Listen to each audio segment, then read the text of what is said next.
Kes penularan COVID-19 sedang meningkat semula di Singapura, namun para doktor mengatakan ini merupakan sebahagian daripada kebiasaan hidup dengan virus itu. Perangkaan mingguan yang didedahkan Kementerian Kesihatan MOH baru-baru ini menunjukkan berlakunya lonjakan terbesar COVID-19 bagi tahun ini. Menjelang minggu terakhir bulan Mac, lebih 28,000 kes dicatatkan, hampir seganda daripada perangkaan minggu sebelumnya. Walaupun ini merupakan hujung minggu yang panjang yang lazimnya untuk bersantai, jumlah pesakit bertali arus datang ke rangkaian klinik UniHealth.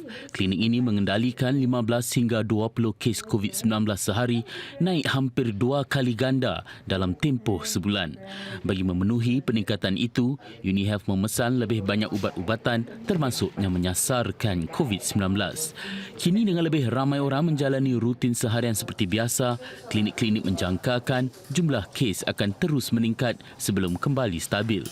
Klinik Phoenix Medical juga melaporkan jumlah pesakit naik seganda sejak 2 minggu lalu. Kebanyakan kes merupakan kes ringan dan boleh diurus. Dengan Singapura kini menganggap COVID-19 sebagai endemik, para doktor juga tidak lagi menumpu kepada jumlah kes saja. Pun begitu, para doktor menggesa masyarakat supaya kekal berwaspada seperti mendapatkan suntikan penggalak COVID-19 ataupun mengamalkan tabiat peribadi yang baik termasuk memakai pelitup jika kurang sihat. Saudara MUIS hari ini mengeluarkan kenyataan yang menekankan bahawa berdasarkan hukum syariah, tidak wajib untuk sesebuah negara mengikut sebuah negara lain dalam menentukan Syawal atau Hari Raya. Timbalan Mufti Dr. Muhammad Murad Muhammad Aris menjelaskan setiap negara harus bergantung kepada kaedah masing-masing dalam menentukannya. Sama ada negara berkenaan menggunakan kaedah ruqyah iaitu melihat anak bulan ataupun kaedah Imkanur Ruqyah iaitu menerusi kiraan. Dr. Muhammad Murad menjelaskan demikian sebagai respons kepada pertanyaan yang diterima MUIS berhubung penentuan Syawal akan datang. Di Malaysia baru-baru ini muncul perbincangan bahawa Hari Raya kemungkinan jatuh pada Jumaat 21 April iaitu sehari lebih awal berbanding ketetapan asal 22 April. Menurut Dr. Muhammad Murad lagi, Singapura menggunakan kaedah Imkanur Ruqyah kerana pada umumnya sangat sukar untuk melihat anak bulan ekoran keadaan iklim Singapura yang kerap berawan.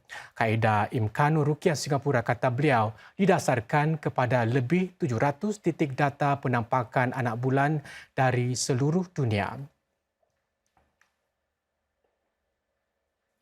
Sementara itu, mantan pengarah Enterprise Singapore bagi Asia Tenggara Khairul Anwar sudah dilantik sebagai Timbalan Ketua Eksekutif MUIS. MUIS mendedahkan demikian menerusi catatan Facebook dan Instagram. Dengan pelantikan ini, MUIS sekali lagi mempunyai 2 orang Timbalan Ketua Eksekutif. Seorang lagi ialah Dr. Al-Bakri Ahmad. Timbalan Ketua Eksekutif sebelum ini, Encik Fahmi Aliman meninggalkan MUIS untuk menyertai politik. Bagi Encik Khairul pula, MUIS menyatakan beliau diberi tanggungjawab menyelia pembangunan pendidikan agama yang merangkumi 6 madrasah sepenuh masa. Beliau juga menyelia program sepenuh masa Alive dan Adil bagi kanak-kanak, belia dan orang dewasa di masjid-masjid tempatan. Selain itu, Encik Khairul turut memikul tugas mengetuai sektor masjid dalam soal dasar, urus tadbir dan pembangunan prasarananya selain memimpin dalam urusan zakat dan wakaf. Encik Khairul yang pernah menjadi Presiden Kelab Mendaki dari 2017 hingga 2020 adalah lulusan sarjana dari Sekolah Ekonomi London dan Sains Politik LSE. Lebih 500 penduduk termasuk 60 belia bukan Melayu dan warga baru dipelawar untuk berbuka puasa secara beramai-ramai hari ini di Kelab Masyarakat Nanyang. Ya, anjuran 8 jawatan kuasa eksekutif kegiatan Melayu MAEC kawasan undi GRC West Coast dan Pioneer. Turut hadir adalah para penasihat Pertubuhan Akar Umbi 2 kawasan undi itu termasuk Menteri Pembangunan Negara Desmond Lee.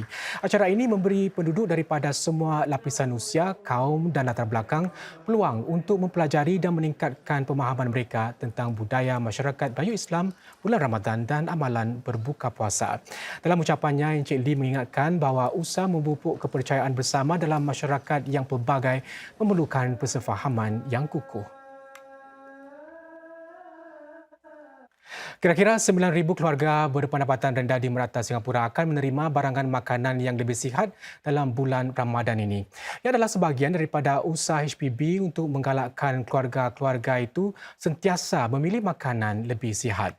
40 keluarga penduduk Bukit Batu East menerima pek mereka daripada Setiausaha Parlimen Kanan Kesihatan Rahayu Mazam semalam.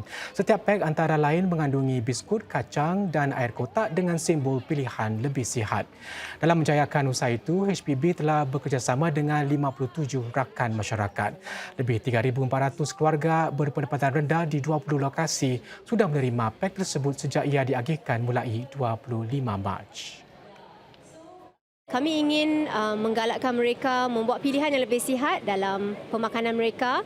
Jadi kita berikan makanan-makanan dan juga informasi tentang bagaimana untuk buat pilihan sebegitu. Diharapkan dengan projek ikrar ini, kita dapat menggalakkan orang ramai berikrar untuk melakukan sesuatu yang lebih sihat agar mereka dapat menjalani gaya hidup yang lebih sihat selepas Ramadan.